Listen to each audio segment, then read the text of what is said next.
S Jaishankar के सामने तो होगी ये सारी बातें, सारी चीजें उनको पता होंगी, लेकिन जयशंकर जी क्या करेंगे?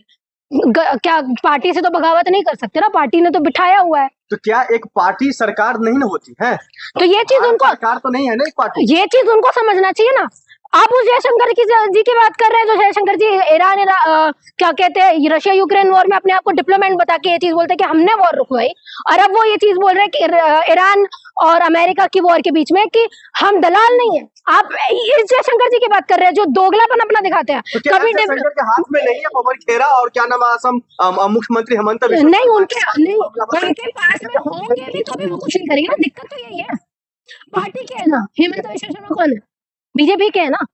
अगर कोई भी ऐसा चीज होती भी है, अगर उनके पास में बेनामी प्रॉपर्टीज भी है, इसी पार्टी ने कई एलिगेशंस लगाए ना कि करप्शन कर रही है कांग्रेस सरकार। मतलब जांच करके जेल में डालना चाहिए इनके पत्नी को। बिल्कुल डालना चाहिए।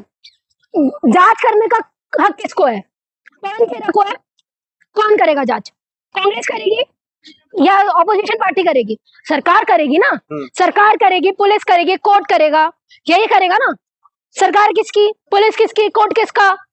सब तो आपका। और आप करोगे, अपने लोगों के खिलाफ में बोलोगे आप? कितने लोगों को आपने तो रेपिस्टों को अपने अंदर नहीं भेजा। क्या बोलते हैं, इतने सारे रेपिस्ट है, कुलदीप सिंह सेंगर है, आपने कुछ किया उसको बचाने के चक्कर में? तो पूरी पुलिस, पूरी सेंट्रल गवर्नमेंट, यूपी गवर्नमेंट सब आ गई। हाँ, आप बताइए, अंकिता भंडारी के केस में अपने लोगों को आपने बचा लिया। सारे लोगों को पता है ना कौन है, बीजेपी के नेता ही है। लेकिन इन मामलों को लेकर के जहां तक कि पासपोर्ट की बात है, तो जो 3 से 4 देशों का जो जिक्र हो रहा है, न वहां के कोई विदेश मंत्रालय, न वहां का कोई राज्यपाल, या न वहां का कोई जो ऐसे मतलब विदेशी जो मंत्री होते हैं, वो कुछ इस पर जिक्र नहीं कर रहे, चर्चा नहीं कर रहे, क्योंकि उनके मतलब हेमंत बिश्वा शर्मा की पत्नी सही है। नहीं, क्योंकि उनके पॉलिटिक्स इन सब चीजों में नहीं होती है, आप लोगों की पॉलिटिक्स होती है। आप लोग क्या, वो लोग डेवलपमेंट की बात कर रहे होते हैं, वो लिटरेसी की बात कर रहे होते हैं, वो जॉब्स की बात कर रहे होते हैं, है ना, वो इंडस्ट्रियलाइजेशन की बात कर रहे होते हैं। आप लोगों के पास ये मुद्दे ही नहीं है। आप लोगों के पास मुद्दा है हेमंत बिश्वा शर्मा की बीवी को क्या कह दिया, या हिंदू मुस्लिम कर लो, या तो ये कर लो। आपकी राजनीति इन सब चीजों में घुरी हुई है। जिस दिन बात आएगी वहां की, तो फॉरेन कंट्रीज ने, कनाडा ने अपने साथ में रिलेशन इंडिया के कैसे बनाए हैं और किन किन लोगों को अंदर किया है, या आपको भी पता है, किसी से छुपा नहीं हुआ। अच्छा, ये बताइए, हेमंत बिश्वा शर्मा गलत है क्या? उनके पत्नी के पास आप भी मानते 3 पासपोर्ट हैं? बिल्कुल हो सकता है, कोई बड़ी बात नहीं है। नॉर्मल लोग अपने फेक आईडी कार्ड बनाते हैं सर, 3-3 पासपोर्ट लेके घूम रहे होते हैं नॉर्मल लोग। अगर वो गलत है तो वो कैसे कहता है कि पवन खेरा को मैं जेल में डालता हूं, जेल में नहीं, अपने आप, वो अरे तो गद्दी में बैठे हो, सीएम हूँ भाई, मैं कर सकता हूँ कुछ भी। वो अपने आप को कभी उन्होंने ये चीज बोला कि मैं तो खुद नफरती बयान दे रहा होता हूँ मुसलमानों के खिलाफ में, मैं तो नहीं पसंद करता? बोला उन्होंने? कभी नहीं बोला ना। उन्होंने कभी बोला कि हाँ सरकार बीजेपी नॉर्थ में ये चीज बोल रही है कि हम बीफ एक्सपोर्ट नहीं करेंगे, और वही मैं ये चीज बोल रहा हूँ कि यहाँ पे अगर ब्राह्मण बीफ खा रहे होते तो मैं तो बेचूंगा बीफ, यहाँ तो बीफ एक्सपोर्ट होगी?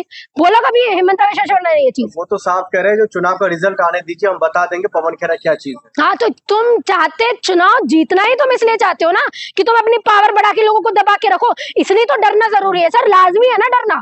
ऑपोजिशन का भी लड़ना लाजमी है। इस देश में अंदर जेल में जाने वाले लोग इनके पार्टी के लोग नहीं होते हैं। जेल में जाते हैं सोनम वांगचुक जैसे लोग, जेल में जाते हैं उमर खालिद जैसे लोग, है ना, जो बात कर रहे होते हैं न्याय की, जो बात कर रहे होते हैं डेवलपमेंट की, जो बात कर रहे होते हैं नेशन की।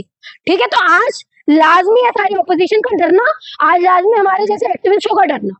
लेकिन फिर पवन खेरा को छुपने की जरूरत क्या है? अभी तो मैंने बोला, जेल में डाल दो, कौन सुनने वाला है उनकी बात? वो कानूनी लड़ाई लड़े, अगर वो सही है तो सही है। इसका मतलब वो कानून। एक मिनट, सोनम वांगचुक ने सरकारी लड़ाई लड़ी ना, उमर खालिद लड़ रहा है ना सरकारी लड़ाई, क्या हो रहा है? आप मुझे बताइए क्या हो रहा है? सरकारी लड़ाई तो हाथरस की बेटी में सरकारी लड़ाई लड़ रही है, हाँ, अंकिता भंडारी में सरकारी लड़ाई लड़ रही है, उन्नाव की लड़की में सरकारी लड़ाई लड़ रही है। किसको अंदर कर दिया सर? किसको अंदर कर दिया? बताइए ना, बताइए आप मुझे। किसी को अंदर नहीं किया ना।